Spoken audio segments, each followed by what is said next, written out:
एक मैच में इतने हीरोज और विलन्स बनते हुए मैंने जिंदगी में नहीं देखे, और अपने मुंह से इतनी गालियां बकते हुए और फिर प्लेयर्स की बलाएं लेते हुए भी मैंने रिकॉर्ड साज यहां परफॉर्मेंस कर दी है। खुश नसीब हूं कि मैंने ऐसा टेस्ट मैच अपनी लाइफ के अंदर देख लिया है। इसलिए कहते हैं कि इंडिया वर्सेस इंग्लैंड सीरीज का लेवल ही कुछ और है। ओ भाई, कल तक जो इंडिया हारा हुआ था मैच, हमें लग रहा था कि आज पिच के ऊपर रोलर फिलेगा, हैवी किस्म का, पिच सीधी हो जाएगी।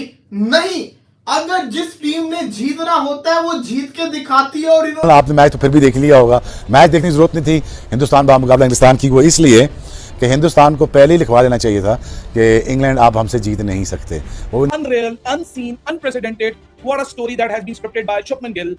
नहीं रहता कि ऐसे रिजल्ट आएंगे, ऐसी परफॉर्मेंस आएगी, लेकिन कमाल की परफॉर्मेंस और कमाल के टेस्ट मैच हो रहे हैं। क्वालिटी मायूस किया इंग्लैंड की टीम ने। मुझे समझ नहीं आ रही इंग्लैंड की टीम क्या क्रिकेट खेलना चाह रही है। मतलब इतने बुरे हालात हैं। जो इंग्लैंड की टीम अपना बैटिंग स्टाइल या वर्ल्ड क्रिकेट में जो एक चीज को चेंज करना चाह रहे थे, क्या ये अब इनके लिए नुकसान होता जा रहा है कि वो ये समझते हैं कि नहीं जी, हमने अपने स्टाइल से ही क्रिकेट खेलनी है, हमने कोई और दूसरा स्टाइल नहीं अपनाना है। जो हमारा सबसे अच्छी चीज है ना कि वो जो फंसे हुए मैच निकालना शुरू हो गए।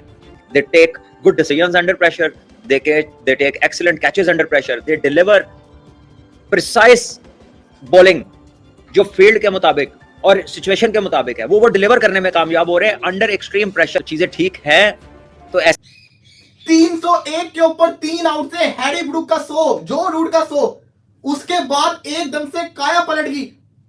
टेस्ट क्रिकेट ने आज अपने हेटर्स को भी अफसर से मोहब्बत करवा दी होगी। क्रिस वोक्स टूटे हुए बाजू के साथ आया खेलने। 4 ओवर वो पिच के ऊपर खड़ा रहा, भागता रहा, बल्लेबाजी करने का उसको टाइम ही नहीं मिला। गस एटकिंसन आउट हो गया। सिराज, जिसने बाउंड्री के ऊपर कैच पकड़ के छक्का करवाया, उसी सिराज ने आज इंडिया को जो मैच वो हड़वा रहा था वो मैच जितवा के दे दिया। ओवल टेस्ट में मिली ये जीत सिर्फ जीत नहीं है, इंग्लैंड के मुंह पे तमाचा है। और मोहम्मद सिराज के तो क्या ही कहने भाई।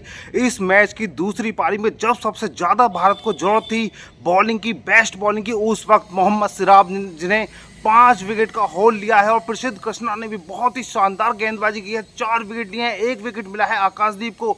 तो पूरी तरह से फास्टर बॉलर का मैच था और भाई मजबूर कर दिया कि वोक्स भी ग्राउंड पर आ जाएं, नहीं तो मैच तो पहले ही खत्म हो चुका था। लेकिन इंग्लैंड के क्रिस वोक्स भी नहीं माने, ऋषभ पंत की तरह वो भी ग्राउंड में आ गए अपने टूटे हुए हाथ के साथ। लेकिन वो भी इस हार को नहीं टाल सके और ये जीत भारत की बहुत बड़ी जीत है। इस जीत के साथ ही भारत ने सीरीज को लेवल कर दिया है। जो कह रहे थे कि 25 साल का एक नया कप्तान, एक यंग कप्तान इंग्लैंड में जाकर क्या करेगा, देख लीजिए शुभमन गिल ने क्या किया है भाई। 700 प्लस में रन बनाए हैं, 200 सीरीज लेवल करी है और भाई बता दिया कि वो आने वाले समय में भारत के बहुत ही मतलब कि जानने वाले, पहचानने वाले कप्तानों में शामिल होने वाले हैं। हर कोई उनका नाम याद रखेगा। बहुत ही शानदार खेल दिखाया है यहाँ पे भारत ने, और भारत को हराना अब इंग्लैंड के भी बस का नहीं है। वो भी इस चीज़ को समझ चुकी है क्योंकि जिस तरह का खेल आज भारत ने दिखाया है, सिर्फ 35 रन चाहिए थे इंग्लैंड को, 4 विकेट थे उसके पास, लेकिन उसके बाद भी भारत ने इस मैच को अपनी झोली में कर लिया और 6 रन से इस मैच को जीत लिया है। बहुत ही शानदार जीत, बहुत ही आला जीत, और ऐसी जीत कभी नहीं मिलती भाई। जहां विराट कोहली नहीं जीत पाए, रोहित शर्मा नहीं जीत पाए, वहां ये टीम जीती है। यंग टीम है, विराट कोहली और रोहित शर्मा के बिना जीती है। ये जीत बहुत ही शानदार है क्योंकि इंडिया ने वो कारनामा कर दिखाया है जो कोई भी टीम आज तक नहीं कर पाई थी। और जो कहते थे ना कि इंडिया तो अपने स्पिनर्स पर ही चलती है, इस बार सारे के सारे ओवल टेस्ट में जो विकेट मिले हैं वो केवल और केवल फास्टर्स को मिले हैं। पहली पारी में 4 विकेट प्रसिद्ध कृष्णा, 4 विकेट मोहम्मद सिराज, 1 विकेट आकाशदीप।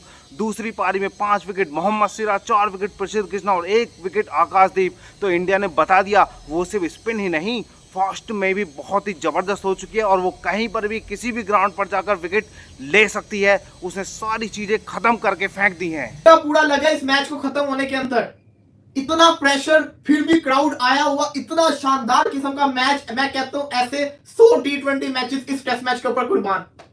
इस सीरीज के अंदर 2 एक ऐसे टेस्ट मैचेस मिले जिसने टेस्ट क्रिकेट से लोगों को मोहब्बत करवा दी है। एक जडेजा वाला और एक ये। इंडिया ने इस सीरीज को लेवल कर दिया। इंग्लैंड फिर इंडिया को हरा नहीं पाया। इंडिया की यंग टीम ने आके इंग्लैंड के अंदर सीरीज को लेवल करके रख दिया है। Jamie ओविटर, Jamie Smith, Jacob Bethel, ये सब के सब रह गए। 34 स्कोर नहीं कर पाए यार भाई, 34 स्कोर। तारीफ बनती है मोहम्मद सिराज के ऊपर सीध कृष्णा की, जितनी इनको मार पड़ी थी उसके बाद जिस तरीके से, यार तुम खुद सोचो किसको उम्मीद हो सकती है एक टीम के दो बंदों ने सेंचुरियां की हो, 301 पे उनके 3 आउट हो, हैरी ब्रूक आउट होता है, तब भी किसी को उम्मीद हो सकती है? नहीं थी उम्मीद। ये तो मेडिकल हुआ है। कल हम एक ही बात कर रहे थे, कोई मेडिकल इंडिया को बचा सकता है, और मेडिकल हो चुका हुआ है। अपनी जिंदगी के अंदर ऐसा टेस्ट मैच तुमने देख लिया, तुम तो खुशनसीब हो, और जिन्होंने नहीं देखा उनको मैं कहूंगा बड़े बदनसीब है। 1 घंटा पूरे 4 दिन पे हावी था। मैं कहता हूं ये 1 घंटा पूरी टेस्ट सीरीज पे हावी था। इस 1 घंटे के अंदर जो इमोशंस हमने देखे, जो मजा देखा है, वो लफ्जों के अंदर बयान किया जा ही नहीं सकता। इतना भरा टेस्ट मैच, इतना भरा टेस्ट मैच। जब क्रिस वोक्स बैटिंग करने आ रहा, आई वॉज लाइक यार ये वो मूवमेंट है, मुझे लग रहा है कि अब क्रिस वोक्स आके विनिंग शॉट खेल देगा। लेकिन आप खुद सोचो कि क्रिस वोक्स की हालत कितनी बुरी थी कि उसको फुल रैप किया। ऋषभ पंत तो फिर आ गया ना बैटिंग करने, इसका तो पूरा शोल्डर ही फ्रैक्चर था, ये पूरा बंद किया था, ऊपर स्वेटर डाला था, हिले ना। उसके बावजूद जब उस बेचारे ने रनिंग की, उसका बाजू हिल गया, उसकी सारी की सारी एफर्ट जाया चली गई, उसको दोबारा से अपने बाजू को रिलोकेट करवाना पड़ेगा। और गस एटकिंसन ने हरकत क्या की है, सिराज को विकेट छोड़ के स्वीप खेलने की कोशिश कर रहा है, सिराज को। लेकिन एक चीज तो कंफर्म हो गई है, ये जो इंडियन बॉलिंग लाइनअप है ना, वो इन्होंने भाई साहब, मैं आज ये कह सकता हूं कि वो जो टेस्ट मैच था ना विराट कोहली वाला, जो कि इन्होंने 250 रन बचाए थे, चेस करने नहीं दिए थे आखिरी सेशन के अंदर, आखिरी 2 सेशन के अंदर, ये टेस्ट मैच ने उसको भी पीछे छोड़ दिया। ये पहला टेस्ट मैच ऐसा है जिसने उस टेस्ट मैच को भी पीछे छोड़ दिया, ये मैं प्राउडली कह सकता हूं। ये टेस्ट मैच शुभमन गिल की कप्तानी के अंदर जीजी एडा को भी बचा गया, और शुभमन गिल की कप्तानी के अंदर इस टेस्ट मैच ने अनबिलीवेबल। एक बात बताऊं, कुछ चीजों के अंदर शुभमन गिल जिसको कहते हैं ना गलतियां कर रहा था, जैसे आखिरी बॉल पे सिंगल करवाया जाता, फील्ड को ऊपर नहीं ले रहा था। ये अगर इंडिया हारता तो ये गिल को क्रिटिसिज्म का भी सामना करना पड़ता। लेकिन इंडियन बॉलर्स आज की विक्ट्री का किरदार